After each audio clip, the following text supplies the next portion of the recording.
Well, good evening. This is Hound Dog Steve wishing you a very pleasant evening. And I came across this article on the Economic Collapse blog by Michael Snyder.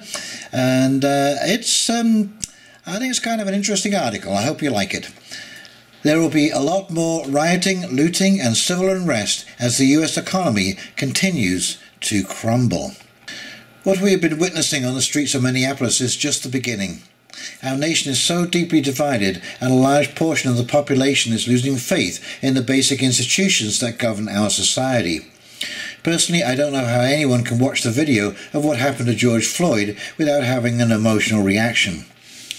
Police brutality has been a massive problem in the United States for many years, and it has gotten to the point where most of the country no longer has faith in the police. Of course, the rioters are not helping their cause by burning down the communities that they are supposedly defending, and after causing so much chaos on Wednesday night, the protesters were back in the streets of Minneapolis on Thursday. Protests and in some cases violence continued Thursday in the aftermath of the death of George Floyd, a black man who died in police custody after a white officer pinned him to the ground under his knee. Hundreds of protesters flooded Minneapolis streets Thursday evening for a march through downtown. Traffic was halted as a crowd of people stretched for up to 4 blocks.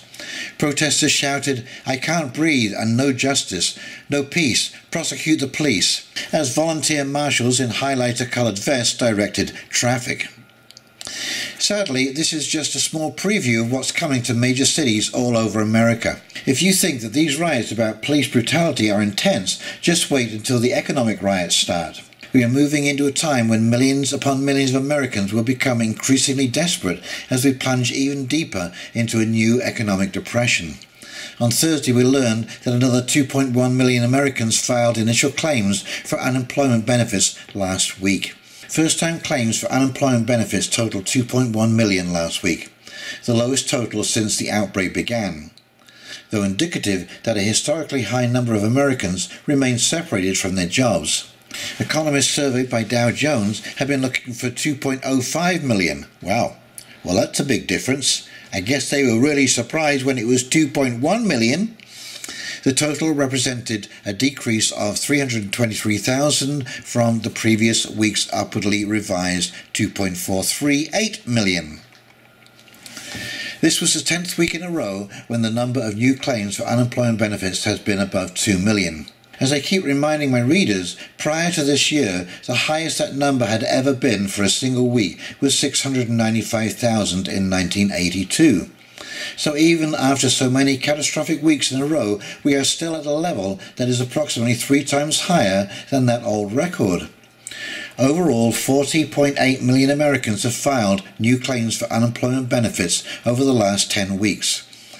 That's the greatest spike in unemployment in all of US history by a very wide margin, and it means that more than 1/4, that's 25%, of all the jobs in the United States have already been wiped out.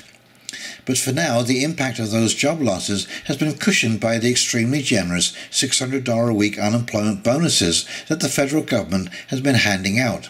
But those benefits are set to expire at the end of July. Now this, I know I'm talking about America here, but this is exactly the same for Canada. These benefits are set to expire, and I think that is when the shockwave is really going to hit.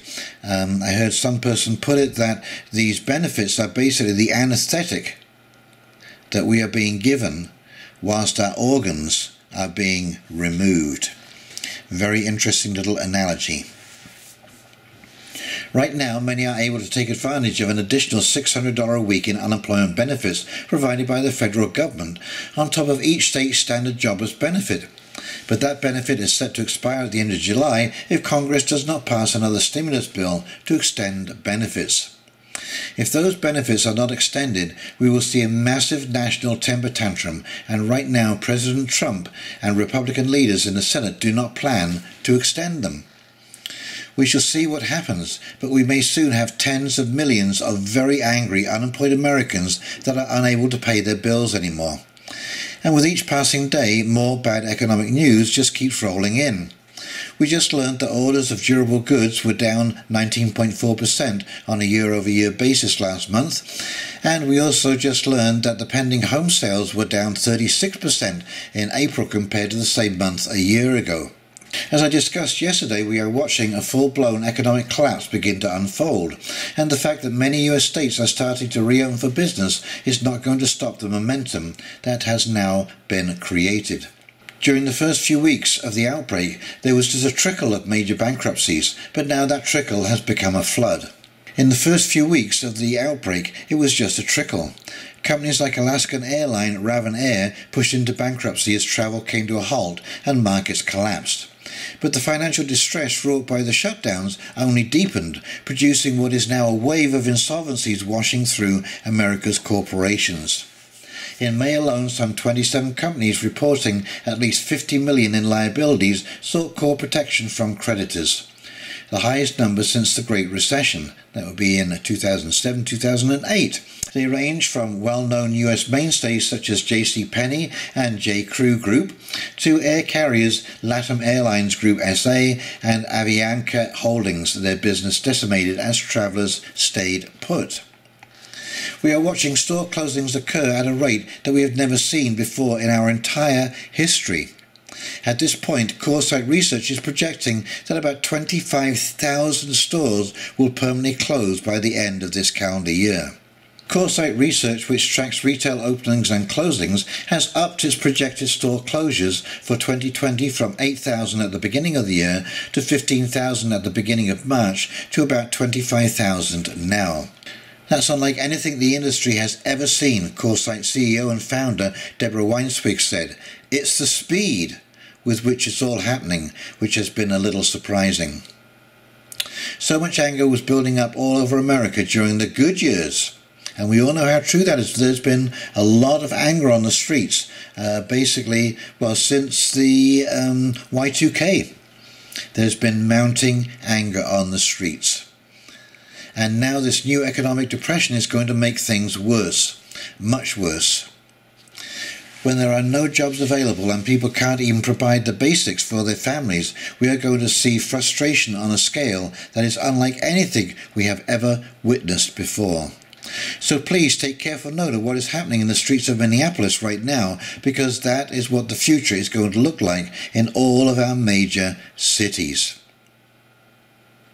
That's right, coming to a town or a city near you. Well, I hope you enjoyed that article, even though it was a little dark. And all I can say, my friends, is prepare yourself accordingly. I think they may want to try and call this a soft landing, but I don't think it's going to feel like a soft landing at all. Anyway, if you enjoyed this video, please like, comment and subscribe below. And in the meantime, this is Hound Dog Steve signing off, wishing you a very pleasant evening, and we'll talk very, very shortly. You take care now. Bye.